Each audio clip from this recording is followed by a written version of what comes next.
A fertilidade do solo é influenciada por diversos fatores, incluindo os atributos químicos do solo. Estes são afetados por diversos processos, por exemplo, o intemperismo, a mineralização de nutrientes e a adição de insumos agrícolas. Os principais atributos químicos do solo que afetam a fertilidade são: pH do solo.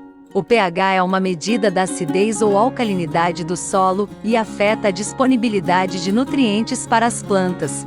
Solos ácidos, com pH abaixo de 6, geralmente têm baixa disponibilidade de nutrientes, como cálcio, magnésio e fósforo. Já solos alcalinos, com pH acima de 7, podem ter problemas com a toxicidade de nutrientes como ferro, manganês e alumínio. Teor de matéria orgânica. A matéria orgânica do solo é composta de resíduos vegetais e animais em decomposição. Ela é importante para a fertilidade do solo porque fornece nutrientes, como nitrogênio, fósforo e enxofre para as plantas, além de melhorar a capacidade do solo de reter água e nutrientes. Capacidade de troca catiônica, ou CTC. A CTC é a capacidade do solo de reter e liberar nutrientes essenciais para as plantas, como cálcio, magnésio, potássio e sódio. Solos com alta CTC são capazes de reter mais nutrientes, o que ajuda a evitar a lixiviação, que é a perda de nutrientes pela passagem de água das chuvas, e que melhora a disponibilidade de nutrientes para as plantas. Teores de nutrientes. A disponibilidade de nutrientes como fósforo, potássio, cálcio, magnésio e enxofre também afeta a fertilidade do solo. Solos com baixos teores desses nutrientes geralmente apresentam baixa produtividade e qualidade das culturas. A capacidade tampão é a capacidade do solo de resistir a mudanças de pH. Solos com alta capacidade tampão são menos suscetíveis a flutuações de pH e mantêm a disponibilidade de nutrientes para as plantas de forma mais estável. Salinidade. A salinidade do solo pode ocorrer devido ao excesso de sais solúveis no solo. Solos salinos podem afetar a germinação das sementes e o crescimento das plantas. Em geral, a fertilidade do solo pode ser melhorada através de práticas agrícolas que visem aumentar a matéria orgânica do solo, corrigir o pH, adicionar nutrientes e manter uma boa relação entre nutrientes disponíveis e a CTC do solo. Compostos orgânicos.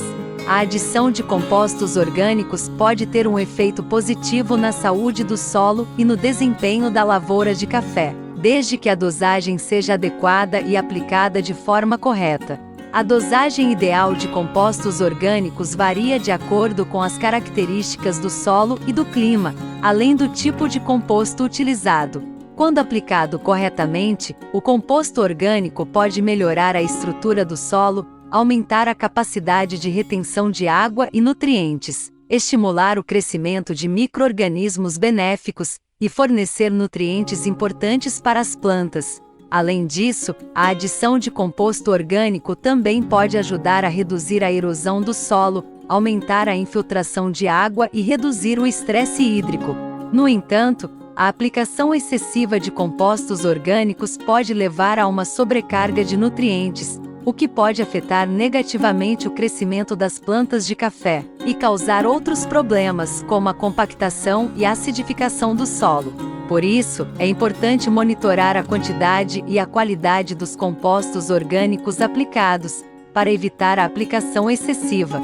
Em resumo, a relação entre a dosagem de compostos orgânicos e o grau de degradação da lavoura de café é muito importante e deve ser avaliada cuidadosamente. A adição adequada de compostos orgânicos pode ajudar a melhorar a fertilidade do solo, aumentar a produtividade e a qualidade do café, mas sua aplicação excessiva pode causar problemas. Portanto, é fundamental buscar o equilíbrio certo na dosagem e na aplicação dos compostos orgânicos na lavoura de café. Aplicação de compostos orgânicos.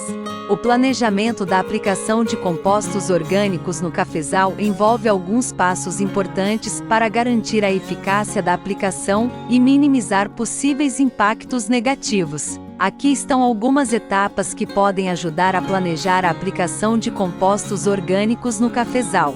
Avaliação do solo.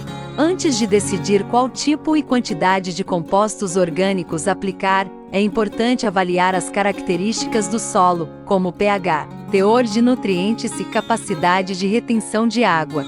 Isso pode ser feito por meio de análises químicas e físicas do solo, o que pode fornecer informações importantes sobre o estado atual do solo e identificar possíveis deficiências.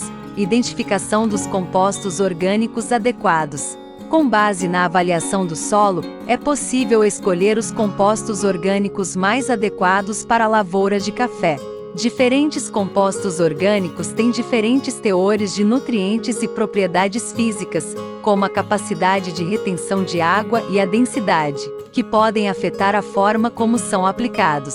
Definição da dosagem adequada. É importante determinar a dosagem adequada de compostos orgânicos para evitar a aplicação excessiva, que pode levar a problemas como a sobrecarga de nutrientes, a compactação do solo e a acidificação. A dosagem ideal pode depender de fatores como o tipo de composto orgânico, o estado do solo e a idade das plantas de café. O planejamento da aplicação envolve decidir a época de aplicação e a forma como os compostos orgânicos serão distribuídos no solo. A aplicação pode ser feita de forma manual ou mecanizada, e pode ser realizada em covas ou sulcos no solo, ou ainda diretamente na superfície. É importante considerar fatores como o clima, as condições do solo e a disponibilidade de mão de obra ao decidir como aplicar os compostos orgânicos. Monitoramento dos efeitos. Após a aplicação de compostos orgânicos, é importante monitorar os efeitos no solo e nas plantas de café. Isso pode incluir avaliar o crescimento das plantas, o teor de nutrientes no solo, a retenção de água e a presença de pragas e doenças. O monitoramento pode ajudar a identificar possíveis problemas e ajustar a dosagem ou a forma da aplicação dos compostos orgânicos para melhorar sua eficácia. Em resumo, a aplicação de compostos orgânicos no cafezal pode trazer benefícios significativos para a saúde do solo e a produtividade da lavoura. No entanto, é importante planejar cuidadosamente a aplicação para garantir sua eficácia e minimizar possíveis impactos negativos. Biofertilizantes.